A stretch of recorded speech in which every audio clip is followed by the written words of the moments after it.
Yeah, I've known Trevor for quite some time now, but I've known him through business. I've not known him as a runner.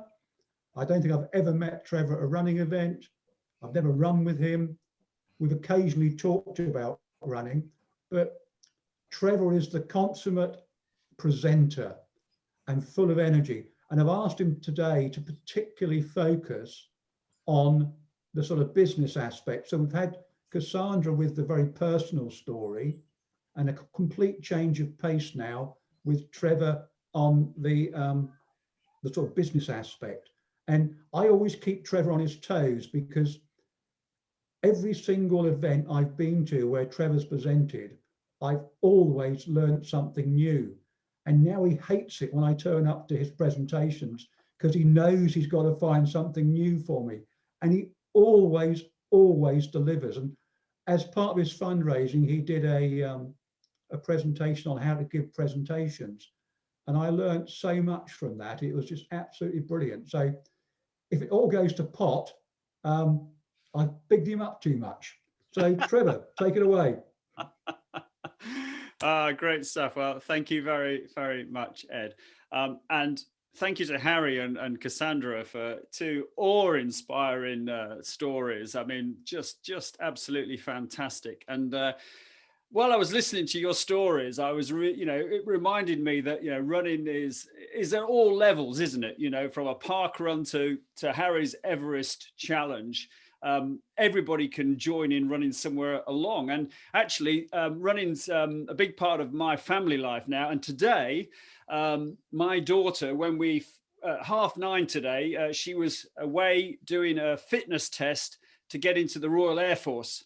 And just after 10 o'clock, I got the message from her that she'd passed her treadmill test. So, and that was, a 13-minute run, which she had to achieve a certain time for.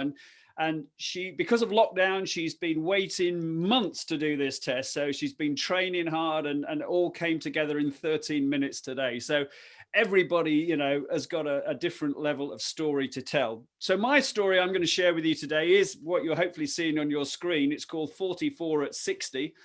And I'll let you work out the numbers, but one of the numbers is a landmark birthday. And the other one is this route here called the Classic Quarter.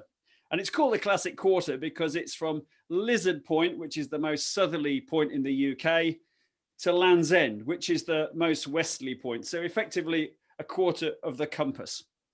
And my story today is partly to tell you about how I've got to this position, but then also, as Ed has said, to share some lessons which you can take not only into business, I think, but also into life and running generally. So that's kind of what I've got lined up for you over the next 20 odd minutes or so. So I did a bit of research, and I realized that, looking around at all the rest of the speakers today, and everybody else who's probably here, but the one thing that probably stands me out is that I think that I'm actually not a runner. Okay, and I've never actually been a runner. So, but I was checking my running history to see if there were any landmark moments that I could share. Certainly, in sort of the levels that Harry and Cassandra have been describing. And the best one I can come up with is that when I was about 7 or 8 years old, I did win the egg and spoon race at my local primary school sports day. But there was a downside to it because I was convinced I'd won by miles. But when they handed out the little ribbons that you get for third, second and first place, I wasn't called up. So I don't know what happened. There was no video replay to check what had happened. And, I'm nearly over it. 50 odd years later, I'm nearly over it. The fact that I was somehow robbed of this title. But actually, I'm not a runner, but I am a cricketer. And I've been playing cricket for a long time. And one of the things I learned in cricket is that, you can always aspire to great things. And it was great to hear how Harry didn't start running, till into his 60s. And I remember going for a county trial, which, in South Africa would be for the provinces or something like that, I imagine, when I was 14, and I didn't get in. But 36 years later, I got picked to play for the Cornwall over 50s cricket team. And I've played 60 times since. So in sport, in life, never give up on your goal, even if it takes a huge amount of time to get there, is one of the lessons that I've certainly learned. And amongst all my sporting trophies, which are mainly for cricket, I do have one I discovered for running, and here it is. And it was in 2019, and it was when I completed 8 races. So my only running trophy is for turning up. so that's about how it is, really. And I think if I was to describe my sporting activity over my life, I think my friends would say I'm an enthusiastic sports person. I'm not necessarily the best. I'm probably about average in most of the things that I do, but I have my moments. And despite the disqualification in the egg and spoon race, I did actually go on to do a sports degree. And I think my greatest thing in the sports degree was that I was the captain stroke manager of the soccer team. And I think I was pretty good at that. I was probably better at that than being a player, for sure. But as in running, you in sport generally, I think you build communities and friendships that last kind of forever, don't they? And I think all of you here today have obviously alluded to that several times with the comments and references you've made to each other. And that photograph of my team there was nearly 40 years ago, yet very recently I was on a Zoom call, and I think there were 10 or 11 of that squad on that Zoom call, and several others who would have been part of it. So it's great, isn't it, in sport to stay in touch with everybody.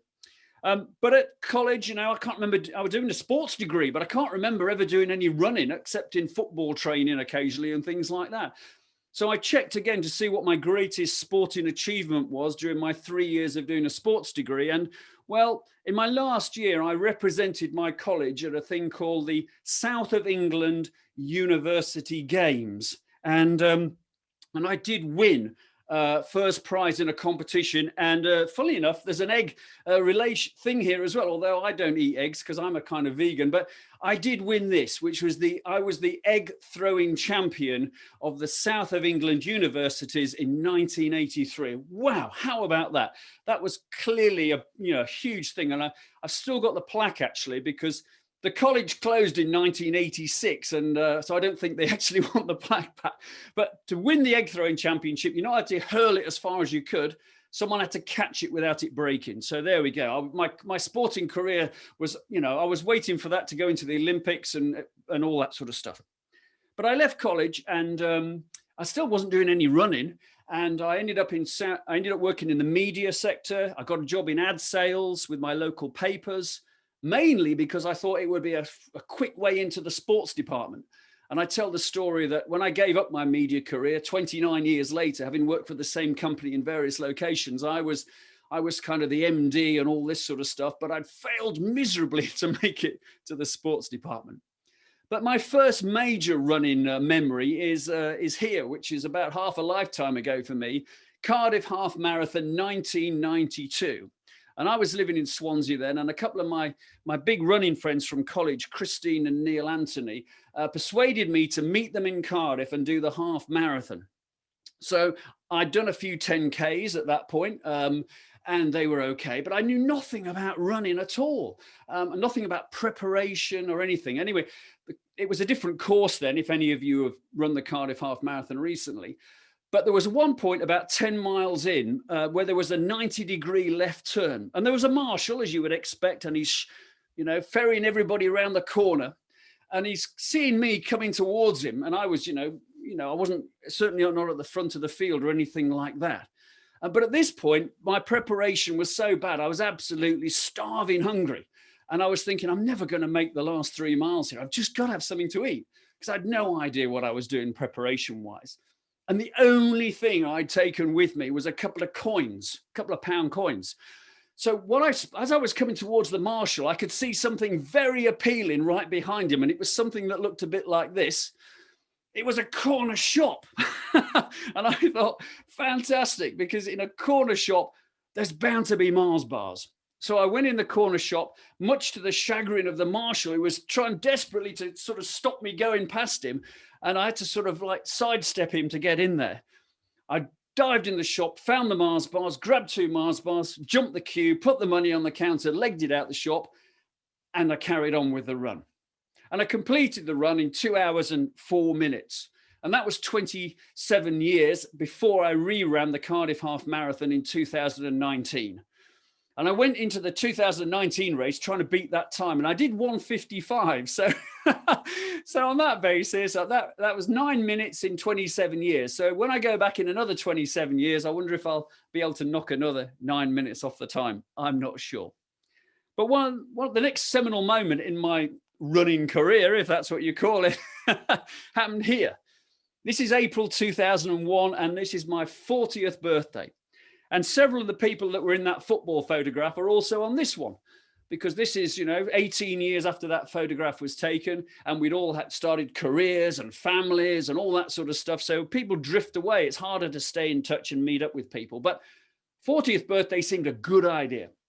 So we got together and we decided there and then that as a group, we would meet every spring and every autumn. So fast forward a couple of years to November 2003. And here I am with my friends, and we're having a few beers.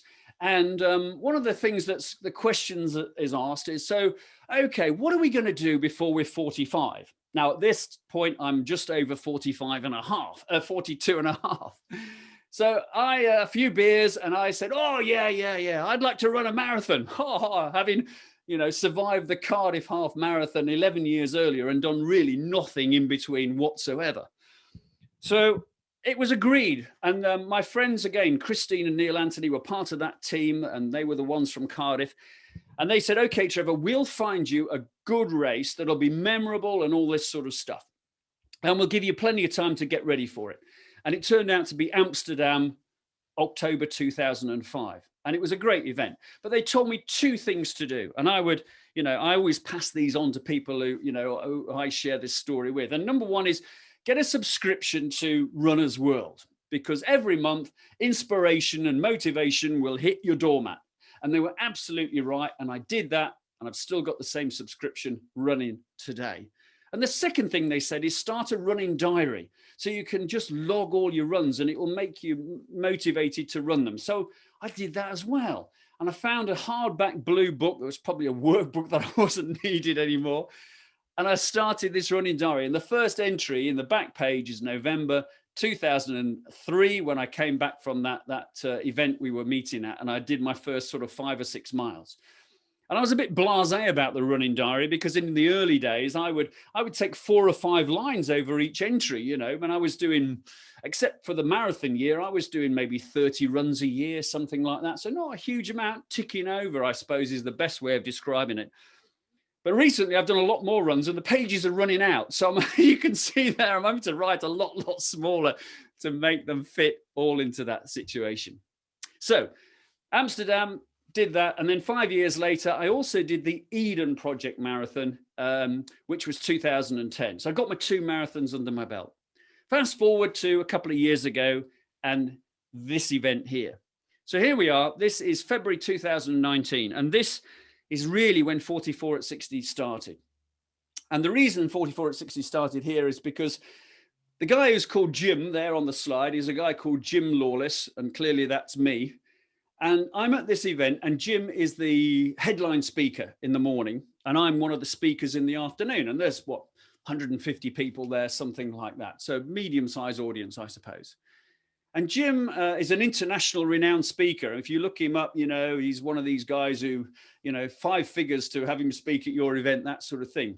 But he built his speaking around this concept called taming tigers. And you might be able to see there, it says, do things you never thought you could. And, we've heard a lot about that from both Harry and Cassandra this morning, their version of taming tigers. And Jim's version was to take part in a horse race. He was given 12 months in a bet that he took to prove his theory could work for himself. He'd never sat on a horse before. And 12 months later, he was in a televised horse race.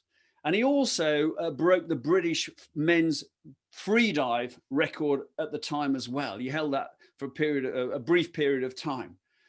So I'm listening to Jim, and I'd already decided that, when I get to 60, which is 2021, I'm going to run that 3rd marathon. Because, 2 marathons is, you've done 1, you've done 2, but you kind of, once you do 3, then you're in a different league. That's what I thought anyway.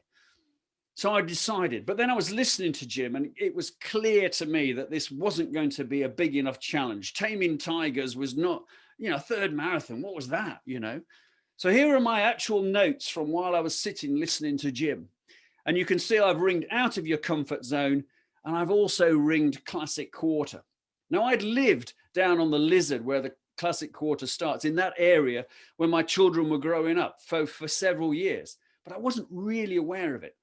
And by February 2019, I'd been a member of a running club only for a few months, and I got into the parkrun community and that sort of thing. But so during lunchtime, I Googled Classic Quarter, and I found it was 44 miles on the coastal path, everything else. So after lunch, which is when this photograph was actually taken, this is about 30 seconds after. I was the speaker in the afternoon. We were being introduced to the audience. And the lady on the far right had said, "What did you learn from listening to Jim this morning?" And I said, "Well, I learned that my marathon in 2 years' time is not enough. So I'm going to publicly announce here and now, I'm doing the Classic Quarter, 44 miles. And Jim bet me £1 that I wouldn't do it, because that was what he'd been bet when he did his horse race and his free dive record. And in all fairness to Jim, he has sent me a lot more than £1 since then as part of my fundraising. So there I am. I've publicly declared that I'm going to do this. And so therefore, I've got to do it. Now, that was 2 years ago. And at the time, it was all a bit blasé. Hey, oh, God, it's over 2 years away. It's usually in June. Oh, 2 years away. One of those moments you have, when you're all bravado and all that sort of stuff. Well, the bravado is getting a bit close to home now, because as I stand here right now, I'm 32 days away from taking part in this event. So I promised you that I would share some lessons that I've picked up from my journey through the Classic Quarter for 44 at 60. So here they are. And I've got 5 of them actually for you. Very brief, each one. The 5 lessons, which I think you can take forward into business, into life, into running, whatever you want to do. Now, the first one is set yourself a BHAG, okay? And a BHAG is actually a big, hairy, audacious goal. And Harry and Cassandra both talked about, in their own ways, about BHAGs earlier, maybe without realizing they were actually BHAGs.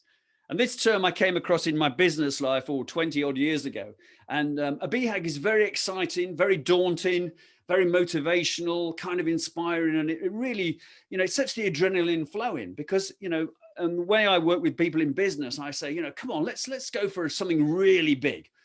Let's not just say, oh, well, we're going to do 3% increase, next year. Well, great, but that's not very exciting, is it? Let's go for 30% increase. That is challenging and exciting. Oh, I can't possibly do that. Well, come on, let's give it a go. What's stopping us doing that? And it's a bit like what we heard this morning. You have to set yourself the challenge and then go for it. So I've got 2 challenges with this. Firstly, of course, is running the 44 miles. And then around about Christmas time or, December, I decided that although we'd been in lockdown and there'd been tons of people doing great fundraising events of all sorts of stuff, and raising a load of money. And I thought, well, if I don't try and raise some money, at the same time, then I might regret that later on. And as Cassandra said, you've got to live the moment. So I thought, come on, let's get on and let's set another goal for raising some money, even though everybody out there is raising money at the moment. So I decided that I would set a challenge and I'd raise £100 a mile, so 4,400 UK pounds sterling. And then I decided that that was going to be, that's what I would raise. So even if I didn't get that money, I was going to underwrite it. So whoever I raised it for was going to get from me £4,400, whatever it took. And then I decided I wanted to do something that involved children and music. Because, my daughter, I mentioned earlier, she just finished a music degree. And I think, my children have been very lucky, I think, in what the opportunities they've had. But a lot of children aren't so lucky. And particularly children with basically, who've got cancer and things like that, where their lives are going to be shortened dramatically. So then the Children's Hospice Southwest got on my radar. And they're based in 3 parts, in my part of the world, in the UK.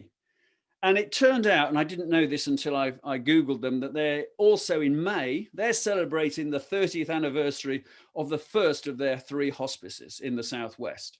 So it kind of all started to fit in. And then when I discovered they had a music therapy program, then it really all did come together, very nicely. So I got in touch with them, told them what I wanted to do, and I've been working with them, ever since to help make this happen. So I decided also that I didn't want to just raise the money by asking everyone to sponsor me, because that's what everybody else was doing. So I wanted to give some value back in return for the sponsorship money. So what I decided is that I would devote a big part of my website to the fundraising, and I would run a series of 3 masterclasses based around my core business activities, which are helping businesses grow revenues, help them become more commercially successful, and as Ed mentioned, deliver more successful, more confident presentations, pitches, all that sort of stuff.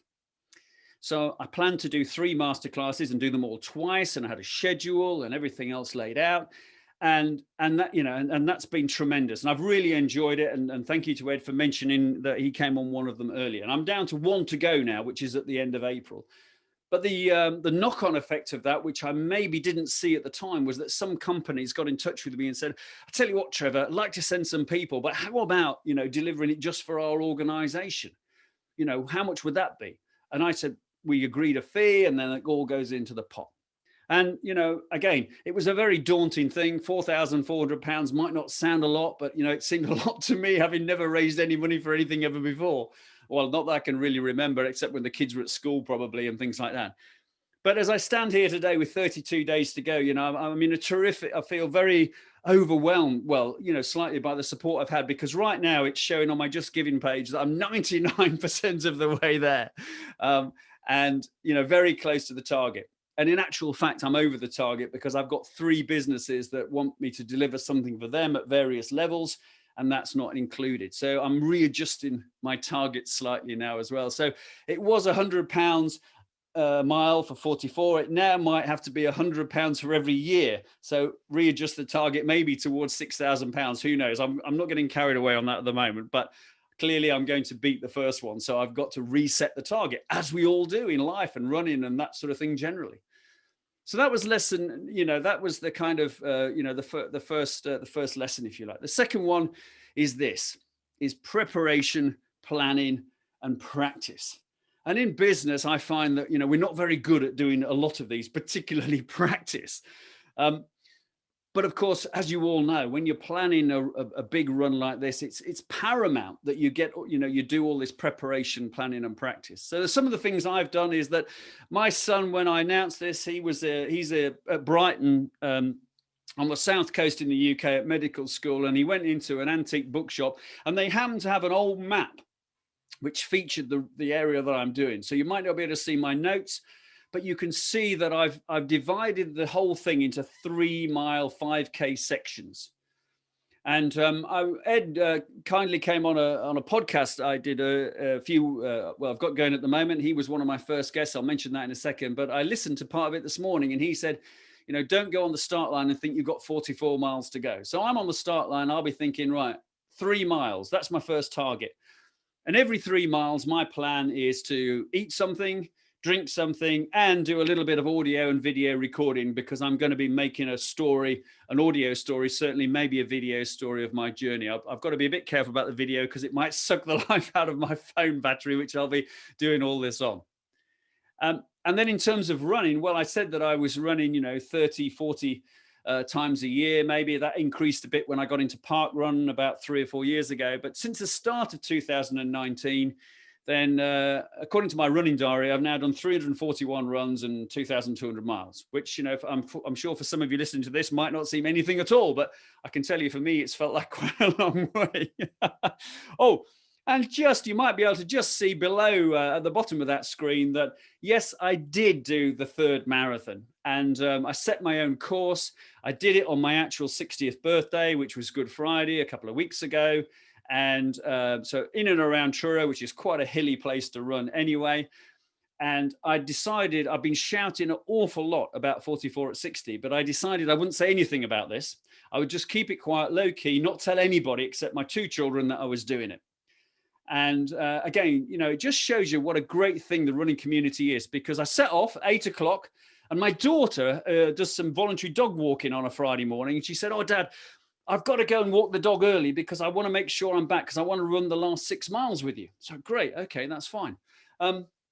So off I go at 8 o'clock. My son has got a bit of a knee injury, so he was just going to do the crewing and meet me at 14 miles with new drinks and all that sort of stuff. So off I go, and I'm about half a mile, and I'm going into Truro itself, and then I'm going through a subway to come out the other side, and there's a couple of out and backs to get the first 7 or 8 miles out of the way. And as I come out the subway, suddenly there's my daughter and 4 of my running club buddies. And I'm just, what are you doing here? What's going on? And it was an amazing surprise because my daughter had organized, in the end, 15 runners to join me during parts of the run. Now, in the UK at the moment, you can only run with 5 others in a group. So there were people saying, "Oh, bye, Trevor, I've got to go now." And then suddenly out the bushes, there would be 2 more appear. I mean, it was just amazing. So that was fantastic. So that was great. Right. Lesson number 3 is learn from others. And I've read a lot of running books, okay, of various sorts. Actually, Bob Glover there, the Runner's Handbook, was the one I read, the first one I ever got. And I read that for my first marathon. So I'm sure most of you know about that. But the other thing I did was I launched a podcast. Now, I do a business podcast that I do every Monday, and I've done 160 episodes or something. And I've been going about 3 years or so. But I launched a running one probably 18 months ago, and I did the 50th episode last night. And that's been tremendous because I've been having all sorts of people on, and I'm already thinking, Harry and Cassandra, I need to get you on my running podcast as a guest and tell that story all over again. But that's been great because I've been, getting people on like Edward and others who've told me their story, shared their experiences, and it's been a huge learning thing for me. And it doesn't matter how old you are or how much experience you've got or what your job title is, you can always keep learning. The 4th thing is visualize success. And I think you have to have this, don't you? You have to imagine what it's going to be like to do this, And Harry earlier talked about visualize, part of the visualizing of success with Harry with your Everest route seemed to be actually getting off the plane in one piece at the beginning. So I've got to get to the start of my run. I've got to get a lift in a car down to a car park. So on the Lizard. So I'm just going to check whether it's one of the 10 most dangerous car parks in the world before I agree to go to that car park. I suspect it isn't. So I think I'll be okay. But clearly, I'm not going to win the race. That's obvious. But what I am aiming to do is to do this. And that's to be under that flag at the end. That was last year when I did the event as part of my practice as a relay of 2 with my mate there, Andy Williams, who was on the podcast last night. He's doing it as well, the full 44 this year. So that's what I'm visualizing when I'm going to be there. But of course, I'm visualizing getting to every 3-mile checkpoint. That's my route. And then I suppose the final one is to shout a lot. And, the hospice sent me a running vest. I've done some DIY sort of 44 at 60 badges, as you can see. And I've been out running in that. I've put them on my hydration vest. And it works because I was doing back-to-back runs Friday, Saturday as part of the training. And I was doing one on in a local National Trust place on the Saturday. And I ran past somebody I knew. And they were sort of standing out my way, let me through. And they said, "Oh, what are you doing, Trevor?" So as I was running past, saying, "Look, I'm raising money." And by Monday morning, they'd sent me £30. So absolutely fantastic.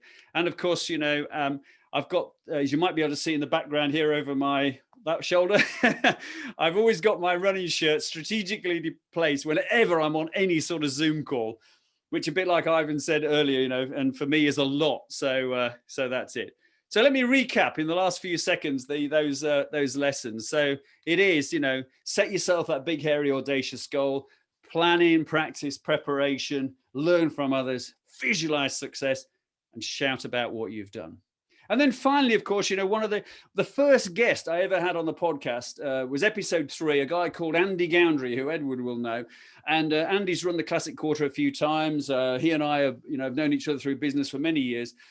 And he said right at the end, he said, "Right, Trevor, my very big top tip is run the whole thing with a smile on your face. And, as Cassandra said, live the moment and enjoy what you're going to do." So that's my final bonus tip, is just enjoy it. And I think we've heard some fantastic stories where Harry and Cassandra have clearly enjoyed what they've done. And I'm sure we've got some more coming up the rest of the time. But, you know, it does make a big difference if you enjoy what you do. And I keep saying to people say, well, oh, is it going to be a bit daunting on the day and all that? And you're a bit nervous. I said, look, I'm going for a big day out. I've done the training, I've done the preparation. As long as I make, my only real goal is to get to the final checkpoint within the time allocated so I don't get timed out. But the rest of it, I'm going to have a great time. I'm going to chat to people. I'm going to film, audio, whatever I'm going to do. I'm just going to go for a big day out and enjoy it and think, right, I've spent 2 years getting to this moment. I'm just going to, you know, live every moment of that entire race, however long it takes me. So there we go. That's the story of 44 at 60, ladies and gentlemen. I hope you've enjoyed that. Thank you very much for the opportunity for me to share it with you today. I'm going to stop the screen share now and say thank you very much.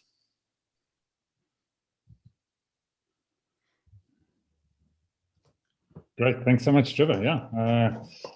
Great presentation. Yeah. Lots of inspiration. I'm glad that there's some people that, you know, are worried about what place they came in the egg and spoon race. You know, it's about as far as I get with running, but so, yeah, I'm sure there's some lessons to be even learned out of that one. Trevor, yeah. Just to remind you, I will be on the water station in Penzance. So when you come through, I'm going to remind you of what you said, that you're going to enjoy it and have a good time. Because if you're looking miserable when you come to my checkpoint, you will be in trouble. Okay, I'll make sure I do that, Ed. Thank you very much. just hand him a castle as he goes past. He'll be fine. Yeah. And I think the interesting was, yeah, we heard from Cassandra how her daughter helped her get through that race. She thought she was going to give up. And I think you've also said how important your family have been in your adventures. It's interesting, actually, because you and I have something in common, because I excelled at the egg and spoon race. And I actually won my egg and spoon race. And I was given 2 shillings, which is the old money at the time, which actually makes me a professional athlete because I got paid for winning a race. But that was a brilliant presentation. I think I've got one question, really. And I think all those points you make about shouting about it, visualizing it, breaking it down into bits, all that sort of stuff. And I know you've had loads and loads and loads of people with experience on your podcast giving you advice. What's the one best piece of advice you think you've had? And you won't know until it's over, but at the moment, what do you think the best bit of advice is? I think because of the nature of the terrain that I'm going to is to walk up all the hills, even from the word go. And I remember doing a couple of runs where people were walking up the hills and I was going, oh, that's a bit of a wussy thing to do. You know, you've got to run up the hills, surely. And so, yeah, and from the very first one, which is what I did last year and when I ran half of it. So that, I think, Ed, that would be the biggest piece, the biggest top tip for me to remember on the day. Yeah, and I think not a lot of people realise that when it comes to the ultra marathons, most people walk at some point in time. Like you, I remember the first time I did an ultra, I thought, oh, those wussies walking up the hills. But of course, they come past you later on because they're fresh and you don't actually lose any time walking up hills. I don't know what Trevor thinks about it, because Trevor's done a few ultras in his time. Okay. I'm not sure if he's not there, but just to remind, just to finish that point off, Ed, about walking up the hills, is that I did a half marathon in my friend who I mentioned, Neil, sadly passed away a few years ago now, and we had a get together with his family in North Devon, and we did a half marathon there on the coast path, and we accidentally bumped into the guy who eventually won the race, and he'd won it the year before, and he said, this is a tough course and I will walk at some point and I will win this race. And my other story is that my best ever park run time at my local park run course, there's a big hill in the middle. It takes about 2 minutes to go up, and I walked up the hill. The first time I ever walked up it, I did a PB, which is still my PB today.